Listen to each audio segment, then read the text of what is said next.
بسم الله الرحمن الرحیم. السلام علیکم ورحمت الله وبرکاتو. قدرمنو ستاسو د دعاګانو محتاج محمد داود عابد ستاسو په درانه خدمت کې د پروګرام محفل ذکر سره حاضر یم. قدرمنو په دغه امید چې ان شاء الله العزیز روغ جوړ به خوشاله به الله متل خوشاله کامیاب او کامران لره ستاسو د دعاګانو محتاج محمد داود عابد نن بیا ستاسو په درانه خدمت کې حاضر شوم. د وړاندې پروګرامونو هغه سلسله روانه ده چې په هغې کې ما د صحابه کرام رضوان الله علیهم اجمعین د ژوند هغه حالات ما تاسو سره ذکر کړي او په هغې کې بیا خصوصا هغه صحابه کمې ته چې عشره مبشره ویلی شي، عشره مبشره، نو هغه خوش قسمته صحابه چاته چې رسول الله صلی الله علیه وسلم په دغه دنیا کې د جنت زیری ورکړی او دغه لس کسان په هغې کې ما تاسو ته د دریم صحابي دریم خلیفه حضرت سیدنا عثمان ذوالنورین رضی الله تعالی عنه په ژوند باندې خبرې تر روانې کړې. حضرت عثمان رضی الله تعالی عنه د رسول الله صلی الله علیه وسلم دریم خلیفه چا چې د نبی علیہ السلام د دنیا د تلو نه وروستو د حضرت ابوبکر صدیق رضی الله تعالی عنه د شورا د شاملېدو هم شرف حاصل کړی او دغې سره سره د حضرت عمر فاروق رضی الله تعالی عنه د شورا ممبر هم د حضرت عمر فاروق رضی الله تعالی عنه د دنیا د تلو نه وروستو بیا صحابه کرام رضوان الله علیهم اجمعین متفقه طور د حضرت عثمان ذوالنورین رضی الله تعالی عنه په خلافت باندې بیعت وکړو، د هغې په لاس یې بیعت وکړو او هغې د لره خپل خلیفه وګرځو. بیا د هغې د خلافت مختلف واقعات دي، خو زه به کوشش کوم چې مختصر د دې د ژوند د دې د خلافت هغه حالات ستاسو د وړاندې راوړم، ځکه چې نور هم ډیر صحابه دي چې د هغې په ژوند باندې تاسو سره خبرې ترې وشي. د حضرت عثمان رضی الله تعالی عنه په دور خلافت کې څه عجیبه واقعات مخې ته راغلي چې د هغې ذکر کول دلته زه ضروري ګڼم. د رسول الله صلی الله علیه وسلم یو ګوتمه وه چې په هغې باندې د رسول الله صلی الله علیه وسلم هغه مهر مبارک جوړ کړی شوی. نو دغه مهر دغه کومه ګوتمه چې وه د رسول الله صلی الله علیه وسلم د وفات نه وروستو زمونږ او ستاسو د ټولو په شریکه مور ام المؤمنین حضرت سیده عایشه صدیقه رضی الله تعالی عنها سره وه. نبی علیہ السلام نه وروسته حضرت عایشې صدیقې رضی الله تعالی عنها سره وه او بیا چې کله حضرت ابوبکر صدیق رضی الله تعالی عنه خلیفه منتخب کړی شو، نو عایشې صدیقې رضی الله تعالی عنها هغه ګوتمه په کمې کې چې د رسول الله صلی الله علیه وسلم مهر مبارک و، هغې د حضرت ابوبکر صدیق رضی الله تعالی عنه ته حواله کړه چې دا واخلې. حضرت ابوبکر صدیق رضی الله تعالی عنه نه وروستو دغه ګوتمه حضرت عمر فاروق رضی الله تعالی عنه ته ورسېده. حضرت عمر فاروق رضی الله تعالی عنه چې کله په خپل ځان باندې پوه شو چې زه داسې بیمار یم چې په دنیا کې زما باقي ژوند به ډېر کم وي، ناغي کومه شورا چې جوړ کړه، کوم اصحاب شورا ملګري چې څوک چې د راروان خلیفه د مقرر کولو دپاره جوړ کړي، نو هغه ملګري چې هغې ټولو ته یې په شریکه دغه ګوتمه حواله کړه چې دا تاسو واخلئ او چې کله بیا بل خلیفه مقرر شي نو دا به تاسو هغې له ورکې. هغه د شورا ملګري چې نو هغې دغه ګوتمه ام المؤمنین حضرت سیده حفصه رضی الله تعالی عنها له ورکه. او بیا کله چې خلکو حضرت عثمان غنی رضی الله تعالی عنه خلیفه مقرر که، نو حضرت سیده حفصه رضی الله تعالی عنها راله او هغه ګوتمه چې د نبی علیہ السلام ګوتمه وه، نو هغې د حضرت عثمان رضی الله تعالی عنه په خدمت کې پیش کړه چې دا د الله د پیغمبر هغه ګوتمه ده چې داسې ترتیبوار پی در پی را روانه ده او تاسو ته راورسېده. او دا په کم کال چې حضرت عثمان ذوالنورین رضی الله تعالی عنه ته دغه ګوتمه حواله شوې وه، نو دا د هجرت 13 کال و. د هجرت په 13 کال باندې د مدینې منورې نه لرې یو 2 میله په فاصله کې په قبا کې یو کوي چې په هغې کې دغه ګوتمه د حضرت عثمان ذوالنورین رضی الله تعالی عنه د لاس نه ولوېده. د دغه کوي هغه اوبه ورپسې هغې تلاش کړې تر دې چې دغه ټول کوي یې تش که اوبه یې ترې صفا کړې، خو هغه ګوتمه چې کومه وه نو هغه حضرت عثمان رضی الله تعالی عنه ته میلاو نشوه. حضرت عثمان رضی الله تعالی عنه ډېر زیات خفه شو او ډېر زیات فکر واغشته چې یاره دا خو یو قیمتي څیز و د رسول الله صلی الله علیه وسلم ګوتمه وه چې هغه د برکت او د فضایلو ډېره زیاته ډکه وه او هغه زمانه ورکه شوه. خو دې ځای کې دا خبره یاد ساتل پکار دي چې یقینا چې دغه د رسول الله صلی الله علیه وسلم ګوتمه وه، نو دغه ګوتمه د رب العالمین حکمت به دې کې دا و چې نورو صحابو سره دا و، نو یقینا چې هغې ته د دې نه ډېرې غټې فایدې وي. خو بیا رب العالمین ته به دا منظوره وه چې دا ګوتمه اوس د مخ د ځمکې نه ختمه کړې شي. ګینې کله چې حضرت عثمان رضی الله تعالی عنه دغه ګوتمه ولټوله نو د ډېر لټون وروسته هم هغې ته دا میلاو نه شوه. ګینې که داسې یو عام څیز وي او هغه دغلته په دغه کوي کې لوېدلی وي، نو دې چې دغه اوبه تشې کړې او ګوټ په ګوټ یې وکته او دې ته میلاو نه شو، نو که بل یو څیز وي هغه به دې ته میلاو شوي، نو دا رب العالمین ته خوښه وه چې دا ګوتمه په دغه ځای کې د مسلمانانو د لاس نه وځي او ختمه شي. او بیا کتابونو لیکلي چې د دغه ګوتمې ورکېدل او بیا په مسلمانانو باندې حادثات او امتحانات شروع کېدل دا یو ځای وشو. حضرت عثمان رضی الله تعالی عنه بیا کوشش وکړه چې کله دا ګوتمه ورکه شوه نو همدغه شان یو ګوتمه بله جوړه کړه، همدغه نمونه همدغه شکل هغې ځان سره وساتله. خو کم فایده چې د رسول الله صلی الله علیه وسلم باقی پاتې ګوتمې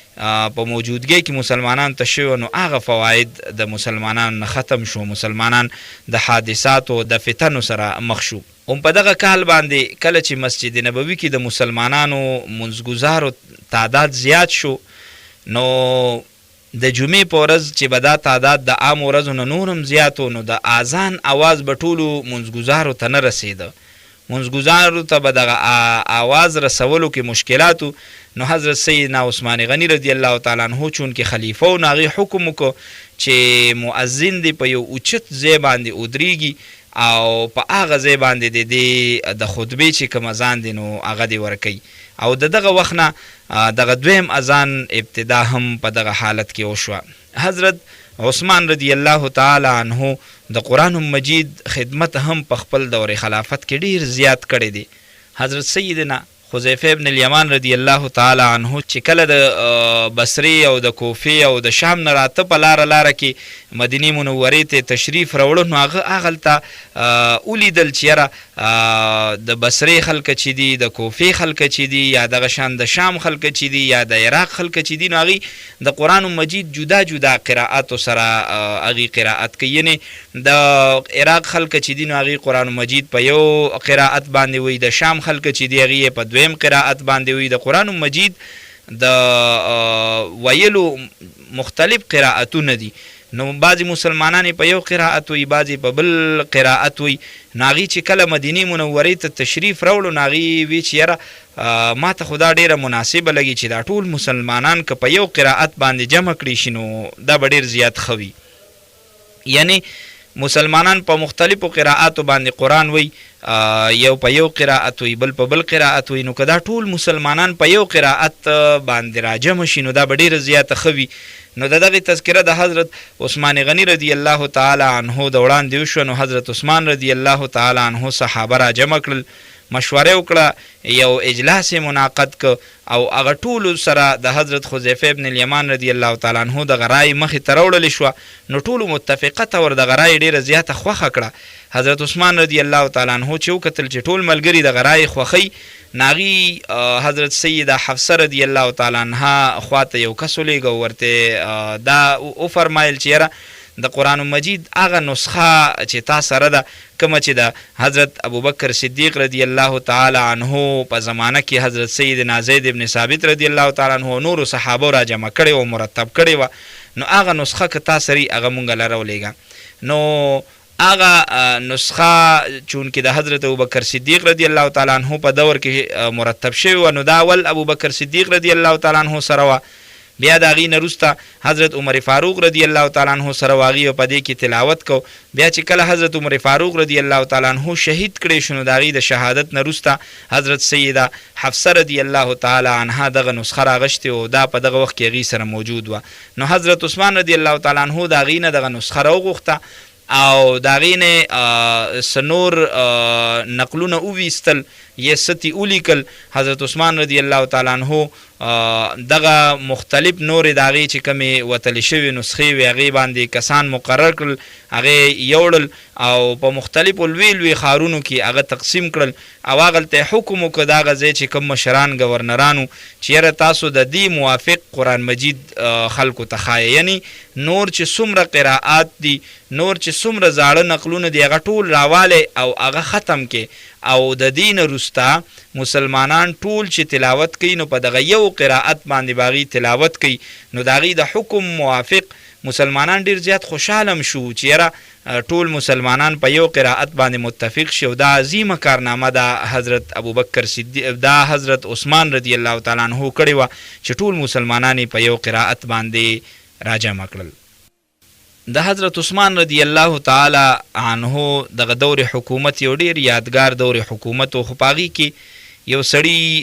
څه ډېر عجیبه کردار د حضرت عثمان رضی الله تعالی عنه په دور خلافت کې د مسلمانانو په خپل منځ کې د اختلاف راوستو سبب چې کوم انسان ګرځېدلی و، د هغې مخکې ما تاسو ته په یو پروګرام کې تذکره کړې و. د هغه نوم عبدالله ابن سبا و. عبدالله ابن سبا چې دا په ابن السودا باندې مشهور او دی د صنعا اوسیدونکی و. دا اصل کې یو یهودي و او دا چې کله راغی وی کتل چې حضرت عثمان رضی الله تعالی عنه خلیفه دی، د هغه په خلافت کې وکتل چې یاره مسلمانان خو رو مالداره کیږي او ترقي حاصلې لګیا دي، نو لږه زمانه پس خو به دغه مسلمانان د دغه ټولې دنیا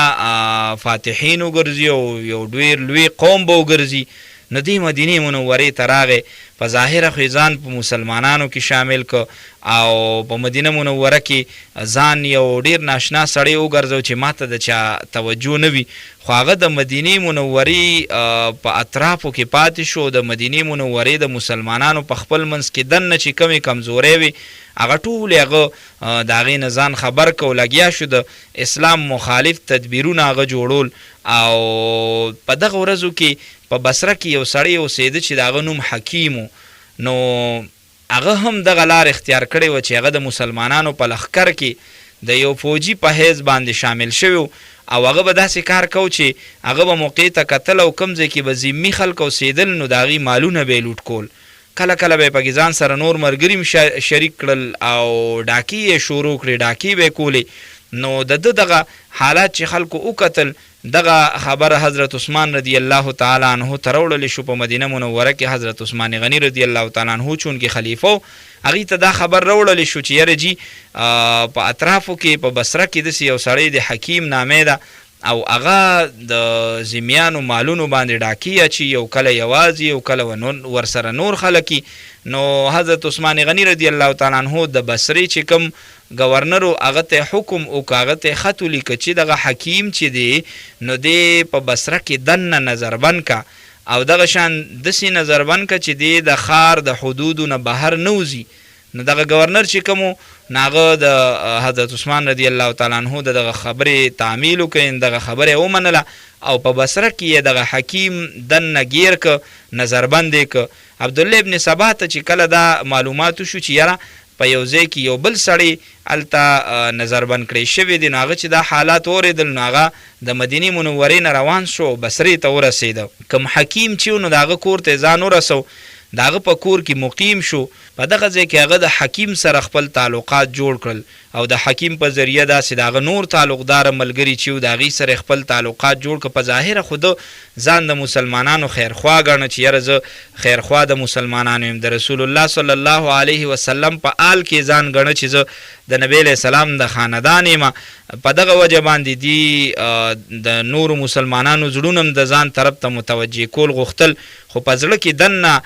د مسلمانانو خلاف منصوبې جوړولې او دغه شان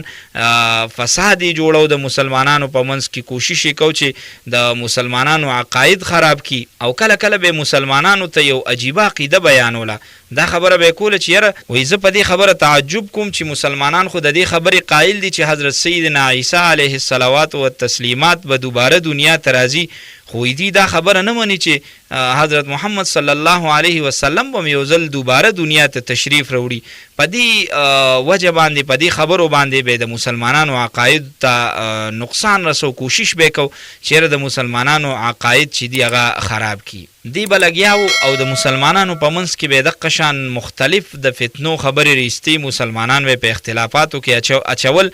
دا یو عجیبه فتنه و چې په بصره کې خوره شوه. په قلار قلار د دې فتنې خبر د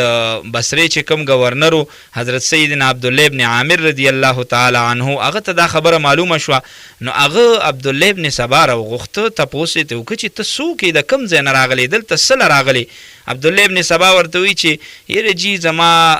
اسلام ډیر زیات خوښ دی او په اسلام کې مې دلچسپي پیدا شوې ده، د یهودیانو مذهب ماته کمزور ښکاري او زه د هغې د کمزورو نه واقف شویم، په دغه بنیاد زما اسلام طرف ته لږه توجه پیدا شوې ده او زه ستا په رعایا کې اوسېږم. سید عبدالله ابن عامر رضی الله تعالی عنه ورته وفرمایل چې ستا د حالات او ستا د خبرې د دې نه خو د دې تحقیق کېږي چې یاره ته یو فتنه جوړول غواړې، مسلمانان ګمراه کول غواړي او دغه شان د یو یهودي په حیثیت راغلی او په اسلام کې انتشار پیدا کول غواړي. کله چې دا خبرې د حضرت عبدالله ابن عامر رضی الله تعالی عنه واورېدې نو پېښ شو چې یاره دلته دا خلک په ما باندې پوه شو، دې ځای کې زما باقي پاتې کېدل چې دي نو دا مناسب نه دي. نو د دغه ځای نه د تلو اراده وکړه او دی وګڼل چې یاره په بصره کې زما قیام چې دی نو دا مناسب نه دی، لهذا زه د دې ځای نه ځم. نو د دغلته بصره پرېښوسته او دې لاړه کوفې ته. په کوفه کې د محنت وکړو د خپل انتشار د خورولو دته په کوفه کې ډیره لویه موقع په لاس باندې ورله. قدرمنو د حضرت عثمان رضی الله تعالی عنه دور خلافت کې هغې ته راپېښې څومره مسلې او مشکلاتو د هغې په اړه مې تاسو سره خبرې اترې وکړې چې دغه ابتدا د یو یهودي نه شوي وه چې د هغه نوم عبدالله ابن سبا و او هغه ځان ته به مسلمان وی، خو هغه یهودي او د مسلمانانو په خپل منځ کې د اختلاف پیدا کولو دپاره هغې د عربو د مختلفو اړخونو کله بصره کله کوفه کله یو طرف کله بل طرف هغې به خپل کوشش کوو او دا مې درته ووایي چې اخري هغې بصرې ته لاړل او هغه ځای کې هغې خپل شرارتونه چې وو نو د هغې د کامیابولو هغې ته ډېره ښه موقع میلو شوه. بیا د کوفې نه چې کله هغې شام یعنې دمشق طرف ته واپس رالل نو دلته هغې وکتل چې یاره زما دا کوم سازش چې دی نو دا به دې ځای کې کامیاب نشي، نو هغې زر تر زر دغه ځای نه واپس لاړل. عبدالله ابن سبا د حضرت عثمان رضی الله تعالی عنه په مخالفت کې لګیو، د هغې په عداوت او دشمنۍ کې لګیو، رو تر رو د هغې ترقي کېده. د حضرت عثمان رضی الله تعالی عنه سره به عداوت کو، د هغه خلاف به ملګري تیارول او کوشش به کو چې کله په یو اړخ باندې لاړ شم، شام ته به لاړو، شام نه بیا مصر ته لاړو او هغلته به کوشش کو چې د حضرت عثمان رضی الله تعالی عنه هغه خلاف زه عداوت او دشمنی پیدا کړم. مصر ته چې کله لاړو نو هغه ځای کې د هغې ګورنر چې و نو هغه حضرت سیدنا عبدالله ابن سعد رضی الله تعالی عنه. نو حضرت عبدالله ابن سعد رضی الله تعالی عنه چې و نو هغه ته د عبدالله ابن سبا د دغه عداوت او د دشمنۍ پته لګېدلې وه، نو هغې ډېر زیات احتیاط سره د دغه سړي سره ژوند تېر که او د هغه خلاف یې کوشش وکړه چې یاره د ده څومره سازشونه دي چې هغه کامیاب نشي. د دغه ځای نه عبدالله ابن سبا د خپل د بصرې ملګرو او د کوفې ملګرو ته خطونه لیږل شروع کړل او په هغې کې ورته دا ولیکل چې تاسو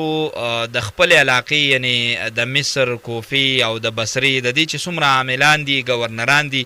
د هغې شکایتونه تاسو په خپلو خطونو کې ولیږئ او مدینې منورې ته یې ولیږئ، یعنې حضرت عثمان رضی الله تعالی عنه ته د هغه مقرر شوي چې څومره ګورنران دي د هغه ټولو ګورنرانو شکایت تاسو ولګوئ، حضرت عثمان رضی الله تعالی عنه ته یې ولیږئ او دا پکې ولیکئ چې ستاسو څومره مقرر کرده دلته ګورنران دي نو هغې ډېر ظالمان دي، نعوذ بالله هغې ظلم کوي او د هغې نه خلک ډېر زیات تنګ دي. دغه شان د بصرې خلکو، د کوفې خلکو، د مصر خلکو دې ټولو خطونه ولیکل او هغه مدینې منورې ته ولیږلی شو او په هغې کې دا ولیکلی شو چې یاره دا ټول عاملان او ګورنران چې دي نو دوی په خپله رعایا باندې ظلمونه کوي نو هغلته د مدینې منورې څومره خلک چې وغي دا وګڼل چې ګینې رښتیا دا ټول عاملان لګیا دي او په خپل رعایا باندې ظلمونه کوي. حضرت عثمان رضی الله تعالی عنه خدا اراده نه لرله چې خپل عاملان او گورنران د خپلو عهدو نه لر کړو، ځکه چې هغې ته پته وه چې زما عاملان چې په کومه صوبه کې دي نو هغې خپل کار په خپل حیثیت باندې په برابره طریقه باندې کوي. نو هېڅکله حضرت عثمان رضی الله تعالی عنه ظالمانه طور دغه خپل عاملان او گورنران د عهدو نه لرې کول، معزوله کول نه، بلکې هغې په خپل عهده باندې باقي وساتل. خو چون کې د هرې صوبې نه او د هرې علاقې نه مدینې منورې ته خطونه راتلل شروع شو، ځکه عبدالله ابن سبا دغه خپلې جرړې په مختلفو اطرافو کې خورې کړې وې او ځان له ملګري پیدا کړي. نو خطونه چون کې ډېر زیات رالل، نو د دې د وجې نه حضرت عثمان رضی الله تعالی عنه صحابه ولیږل د دغه مختلفو صوبو اړخ ته. حضرت سیدنا عمار ابن یاسر رضی الله تعالی عنه یې مصر طرف ته ولیږه، حضرت سیدنا محمد ابن مسلمه رضی الله تعالی عنه یې کوفې طرف ته ولیږه چې یاره دی لاړ شي او دغلته د حالات وګوري چې صحیح اطلاع مونږ له راکړي چې یاره واقعي دغلته چا څه ظلم شروع کړی دی. حضرت سیدنا عمار ابن یاسر رضی الله تعالی عنه چې کله مصر ته ورسېدل او هغه خلکو دی ولیده، نو دغلته چون کې بعضې کسان داسې وو چې هغه د عبدالله ابن سبا د جماعت سره د هغې تعلق و. ناغي حضرت عمار ابن یاسر رضی الله تعالی عنه خپل همنوا وګڼه چې ګینې یاره دی به زمونږ دپاره ښه وي، او دا یې ورته ووي چې یاره حضرت عثمان رضی الله تعالی عنه خو قصدن په مونږ باندې ظلم کوي، لہذا ته زمونږ ملګرتیا وکړه، د هغه خواله مه ځه، د هغه د ملګرتیا نه ته پرهیز وکړه. دغه شان حضرت سیدنا محمد ابن مسلمه رضی الله تعالی عنه چې کوفې ته ورسېده، نو حضرت سیدنا عثمان غني رضی الله تعالی عنه ته دا اطلاع ورکړه چې د دې ځای څومره عوام چې دي نو دا د خولې نه ډېر بد دي، لګیا دي ستاسو خلاف او د بعضې نورو صحابو خلاف په خوله باندې ډېرې ګډې وډې خبرې راولي، کنځلې کوي، بدې ردې وي، بغاوت کوي، او د دې د خولې نه داسې د دشمنۍ بوی راښکاره کېږي. حضرت عثمان رضی الله تعالی عنه چې دا حالات وکتل، د بعضې نورو صوبو نه هغې ته خطونه راتلل شروع شو چې یاره دلته خو بعضې خلک ستاسو مخالفت کوي او دغه شان ستاسو سره دشمني ساتي، عداوت ساتي. حضرت عثمان رضی الله تعالی عنه چې په ټولو طرفونو باندې نظر واچو نو ډېر زیات حیران پاتې شو، او دغه حالات ته چې وکتل نو حضرت عثمان رضی الله تعالی عنه څومره عاملان او گورنران چې مقرر کړي وو هغې ټولو ته خطونه ولیږل چې یاره دا ځل پر روان حج کې تاسو مدینې منورې ته راشئ، نو زما خواله راشئ چې دلته څه مشوره وکړو چې یاره دا کوم حالات روان دي، دا کومه دشمني روانه ده، دا کوم عداوت روان دی، دا د څه د وجې نه روان دی. نو دغه شان د شام نه حضرت سیدنا امیر معاویه رضی الله تعالی عنه راغی، د مصر نه حضرت سیدنا عبدالله ابن سعد رضی الله تعالی عنه راغی، د کوفې نه حضرت سیدنا سعید ابن العاص رضی الله تعالی عنه راغی، دغه شان د بصرې نه حضرت سیدنا عبدالله ابن عامر رضی الله تعالی عنه راغی. داسې نور وړې وړې صوبې وې، د هغې عاملان، د هغې ګورنران هم راجمع شو دلته د حضرت عثمان رضی الله تعالی عنه سره په مشوره کې شریک شو. حضرت عثمان رضی الله تعالی عنه د مدینې منورې نورم بعضې صاحب رای کسان راوغوښتل چې یاره دا مشوره وکړو چې دا کومه دشمني او دا کوم عداوت شروع شوي د دې اسباب څه دي، مشوره د ټولو نه واغشتې شي. نو دلته څومره کسان چې دي راغوښتي نو هغې مختلفې مشورې ورکړې. حضرت سیدنا عبدالله ابن عامر رضی الله تعالی عنه ووایي چې یاره زما په نیز خو دا خلک چې دین دا په جهاد کې مصروفه کول پکار دي، دې نه علاوه د دې بل څه علاج نشته. داسې حضرت سعید ابن العاص رضی الله تعالی عنه، حضرت امیر معاویه رضی الله تعالی عنه، دې ټولو خپل رای ورکړې د دې متعلق، خو داسې ټوس خبره مخې ته رانله چې په هغې باندې عمل وکړي شي. او دینه وروستو حضرت عثمان رضی الله تعالی عنه دغه ټول گورنران خپلو صوبو طرف ته واپس ولیږل. دغه گورنران او عاملان چې کله خپلو صوبو طرف ته لاړل نو عبدالله ابن سبا ډېر زیات کوشش کړی او هغه خپل تحریک د مسلمانانو خلاف یې ډېر په تیزۍ سره شروع کړی. عبدالله ابن سبا سیوا د دمشق نه نور څومره صوبې چې په هغه ځای کې هغه خپل جماعت مضبوط کړی، چونکې په دمشق کې حضرت سیدنا امیر معاویه رضی الله تعالی عنه نو د هغې په موجودګۍ کې هغه څه زیات کار نو کړی، باقي د هغې نه علاوه څومره صوبې چې په هغې ټولو کې هغه خپل جماعت چې دی هغه مضبوط ساتلی و. عبدالله ابن سبا د حضرت عثمان رضی الله تعالی عنه خلاف هغه سازشونه شروع کړي کوم چې د عربو مختلفو علاقو ته ډیر زیات خواره شو او ډیر خلک دغه په دغه فتنه کې هغه سره شریک شو. د مسلمانانو په خپل منځ کې د اختلاف سبب وګرځېده. دغه وخت کې را روان وخت کې حج موسم چې هغه نږدې را روان و، حضرت عثمان رضی الله تعالی عنه یو عام خط ولیکه، یو عام حکمنامه جاری کړه چې هغه هر خار ته او هر کلی ته ولیږله چې په هغې کې لیکلي و چې یاره ما ته داسې قسمه خبرونه را رسي چې زما عاملان د خپل رعایو سره ظلم کوي، هغې ته نقصان رسوي، نو لحاظه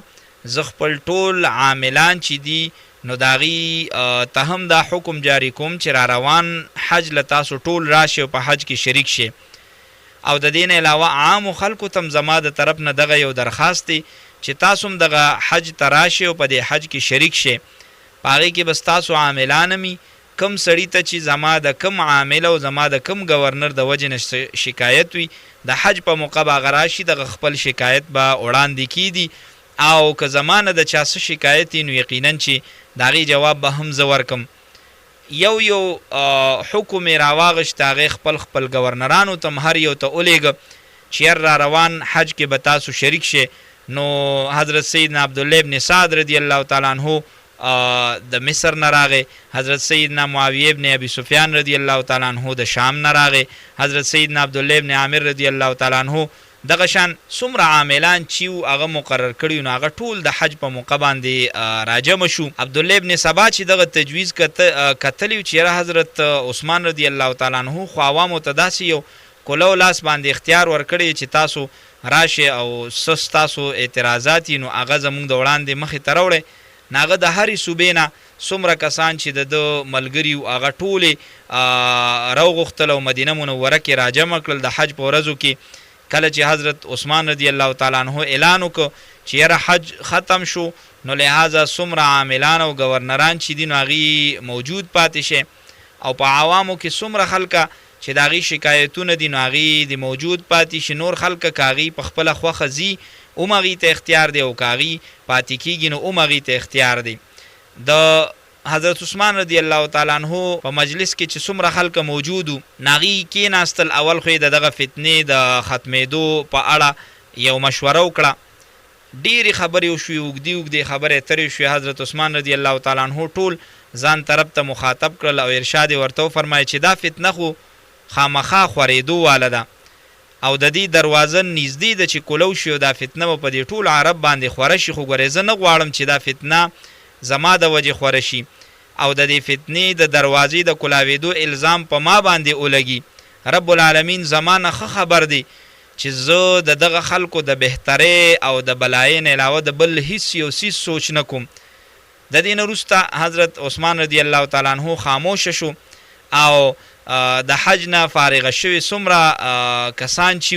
نو هغه ټول په مدینه منوره کې د حضرت عثمان رضی الله تعالی عنه سره راجمع شو. څومره عوام خلک چې د بهر نه راغلي نو هغې هم رالل، د یو جلسې حیثیت هغې اختیار کړ. په دغې کې حضرت علي رضی الله تعالی عنه، حضرت سیدنا طلحه رضی الله تعالی عنه، حضرت سیدنا زبیر رضی الله تعالی عنه هم راغوښتلی شوي، حضرت سیدنا امیر معاویه رضی الله تعالی عنه د مکې مکرمې نه راغلي، دلته حضرت عثمان غني رضی الله تعالی عنه هم تشریف فرمو. په دغه مجلس کې د ټولو ناول حضرت امیر معاویه رضی الله تعالی عنه ودرېد، حمد و ثنا یې ووی او د هغې نه وروسته په رسول الله صلی الله علیه وسلم باندې درود شریف ولوسته او بیا د هغې نه وروسته ارشاد وفرمایه چې ای تاسو ټول د رسول الله صلی الله علیه وسلم صحابه یې، د نبی علیه السلام عاشقان یې او د دغه ټول امت سرپرستان یې، تاسو ټولو په شریک خپل ملګري حضرت عثمان رضی الله تعالی عنه بالاتفاق خلیفه منتخب کړی دی، خو چونکې اوس هغه کمزوري شوي دي او بوډا شوي دي نو د هغه متعلق خلک قسمه خبرې کوي او په هغې باندې هغې خپلې ژبې روانې کړي دي. نو لحاظه تاسو دلته راغلي یې، نن په دغه معامله کې تاسو څه فیصله وکړئ. که تاسو څه فیصله په زړه کې بل څه کړي نو هغه په دې ځای کې تاسو ښکاره کړئ څه قسمه خبره چې د حضرت عثمان رضی الله تعالی عنه متعلق وي، نو زه پخپله د هغې جواب ورکولو ته تیار یم. او دا خبر هم تاسو ته خامخا کوم چې که څوک تاسو کې د خلافت یا د امارت تمه لري نو هغې دې خپله خبره ښکاره کړي. خو دا یو خبره مې واورئ چې دا خلافت ډېر ګران کار دی، سیوا د نقصان نه به تاسو هیڅ یو څیز حاصل نه کړی شئ. دغه تقریر یې وکړ. د هغې د تقریر نه وروستو حضرت عثمان رضی الله تعالی عنه پاسېد او ارشاد یې وفرمایه چې زما متعلق خلک مختلف خبرې اترې کوي او نن تاسو ټول دلته راجمع شوې. زه هر قسمه تسلی کولو ته تیار یم. که څوک وي چېره د خپل رشته داران ځان سره نږدې کړي د هغې متعلق که څوک پوښتنه کول غواړي، بلکل زه د خپل ځان احتساب کولو ته تیار یم چې څوک څه اعتراض کول غواړي نو بلکل د اعتراض حق هر یو انسان ته شته دی. حضرت سیدنا عثمان رضی الله تعالی عنه تر دې پورې او فرمایل چې که د چا څه اعتراضي که هغه د هرې قبیلې سړي وي نو هغه د پاسې خپل اعتراض د مخې ته راوړي. په دې کې یو سړی پاسېد، ړومبې اعتراض هغه ده وکړه چې یاره ته خپلو رشته دارانو له په ناجایزه طریقه باندې مال ورکې، حالان کې ته خلیفې، ته به د ټولو خلکو یو شان خیال ساتې. مثلا سیدنا عبدالله ابن سعد رضی الله تعالی عنه له تا ټول مال غنیمت ورکه، دا اعتراض یې وکړه. حضرت عثمان رضی الله تعالی عنه د هغه د اعتراض نه وروسته پاسېد او په ډېر ښکلی انداز باندې د هغې جواب وکړه چې یاره ما هغه له په مال غنیمت کې 5 حصه ورکړې ده، صرف خمس ما ورکړی دی او دا صرف ما نه دی ورکړی بلکې زما نه وړاندې د حضرت ابوبکر صدیق رضی الله تعالی عنه، حضرت عمر فاروق رضی الله تعالی عنه په دور خلافت کې هم د دې مثالونه موجود دي. نو لہذا زه د هغې په لار باندې روان یم، ما د هغې د لارې نه ځان نه دی جدا کړی، لہذا دغه کم اعتراض چې هغه ختم شو. د هغې نه وروسته یو بل سړی پاسې د دویم اعتراض هغه وی یاره ستا چې څومره رشته داران دي نو تا هغې له امارتونه ورکړي دي، هغه د ګورنران کړي دي، حکومتونه دي ورکړي، لکه سیدنا معاویه رضی الله تعالی عنه ابن ابي سفیان چې دی نو هغه تا د ملک شام امیر مقرر کړی دی. دغه شان د بصرې امارت او مشري د حضرت سیدنا ابو موسی شری رضی الله تعالی عنه د معزوله که د هغه په ځای د حضرت سیدنا عبدالله ابن عامر رضی الله تعالی عنه امیر جوړ که. دغه شان د کوفې د امارت نه د سیدنا مغیره ابن شعبه رضی الله تعالی عنه لر که او حضرت سیدنا ولید ابن عقبه رضی الله تعالی عنه د دغلته والی او گورنر مقرر که. د هغې نه وروسته حضرت سیدنا سعید ابن العاص رضی الله تعالی عنه د امیر جوړ که. دا ټول اعتراض حضرت عثمان رضی الله تعالی عنه واورېده نو په جواب کې ارشاد وفرمایه چې کومو خلکو له ما امارتونه ورکړي دي، مشرۍ مې ورکړي، ګورنرۍ مې ورکړي، دې کې یو هم زما رشته دار نشته دی. البته کومو له چې مې ګورنرۍ ورکړي دي نو هغې خپل ذمهداري په ښکلې طریقې باندې پوره کوي او دې کې دغه قابلیت هم شته چې دغه ګورنري او دغه مشري په ښه طریقه باندې سر ته ورسوي. که چېرته په دې کې څوک داسې وي چې هغه دغه قابلیت نه لري او هغې د دې قابل نی چې ګورنر جوړ شي نو بلکل ستاسو اعتراض په ځای دی. ما ته داسې یو کس وښیې چې ما داسې یو کس مقرر کړی چې هغه د دې حقدار نه دی او ما مقرر کړی دی نو بلکل زه به هغه لر کم او بل کس به والم. ستاسو خبره ما ته په سر سترګو. په دغه وخت کې حضرت عثمان رضی الله تعالی عنه حضرت سعید ابن العاص رضی الله تعالی عنه د امارت نه او د گورنرۍ نه جدا کو. دغه په ځای حضرت سیدنا ابو موسی شری رضی الله تعالی عنه د کوفې گورنر جوړ که. د دې نه وروسته یو دریم اعتراض یو دریم کس وکړه چې یاره بلا استحقاق تا خپلو رشته داران له مشرۍ ورکړي، یعنې هغې حقداره نه دي او تا هغې له امارتونه ورکړي، لکه سیدنا عبدالله ابن عامر رضی الله تعالی عنه دا یو نوجوان دی، د ده په ځای پکار دی چې تا لږ پوخ عمر واله سړی مقرر کړی وي نو تا کشرانو له مشري ورکړې ده. حضرت سیدنا عثمان رضی الله تعالی عنه ورته په جواب کې ووي چې حضرت سیدنا عبدالله ابن عامر رضی الله تعالی عنه ډېر عقلمن انسان دی، ډېر زیات هوښیار انسان دی، ډېر زیات قابل انسان دی، په دغه وجه باندې ما دی د مشرۍ دپاره منتخب کړی دی او صرف دا خبره چې دی نوجوان دی کم عمره دی نو دا صعیب خبره نه ده. رسول الله صلی الله علیه وسلم حضرت سیدنا اسامه ابن زید رضی الله تعالی عنه د 18 کال په عمر کې د لوی لوی صحابو امیر جوړ کړی نو دغه اعتراض هم په دې ځای باندې ختم شو. دې نه وروسته یو بل کس پاسېده او هغه دا اعتراض وکړه چې تا د خپل خاندان والا سره ډېر زیات مینه او محبت کې هغې له تحفې تخایف ورکې. حضرت عثمان رضی الله تعالی عنه د هغې په جواب کې ارشاد وفرمایه چې د خپل خاندان سره مینه او محبت کول دا څه ګناه نه ده. خبره د تحفو راله چې ما تحفې ورکړي دي، نو هغه تحفې ما د بیت المال نه دی ورکړي، بلکې ما د خپل ذاتی مال نه هغې له تحفې تخایف ورکړي دي، او دا څه بده خبره نه ده، د دې رشته دارانو په ما باندې حق دی، او د دې ما ته شریعت هم اجازت راکوي چې زما مال زه چاله ورکوم، نو ما ته د هغې اجازت شته دی. د هغې نه وروسته یو بل سړی پاسې د هغه دا اعتراض وکړه چې یاره تا د خپلو څاروو دپاره هغه ځای د سریدو خاص کړی چې هغه ځای کې به صرف ستا څاروي سریږي او نور څاروي به پکې نه سریږي، نو دا تا ښه کار نه دی کړی. حضرت عثمان غني رضی الله تعالی عنه جواب کې ارشاد وفرمایه چې کله زه خلیفه منتخب کېدم نو په مدینه منوره کې زمانه زیات اوښان او زمانه زیاتې ګډې چیلې هېڅ چا سره نه وي، خو په قلار د عوامو د فیدې دپاره زما هغه ګډې چیلې او اوښان ختم شو، نن ما سره صرف او صرف 2 اوښان دي، او هغه دواړه اوښان ما صرف د حج د سورلۍ دپاره ساتلی دي چې یاره زه په هغې باندې د حج سورلي کوم، د هغې دپاره ما څه خاص ځای د سرن نه دی مقرر کړی، څه خاص ځای د وښو خوړلو ما نه دی مقرر کړی چې یاره زه به ګینې هغه ځای کې صرف دا به زما د دغه ګډو چیلو دپاره خاص وي. البته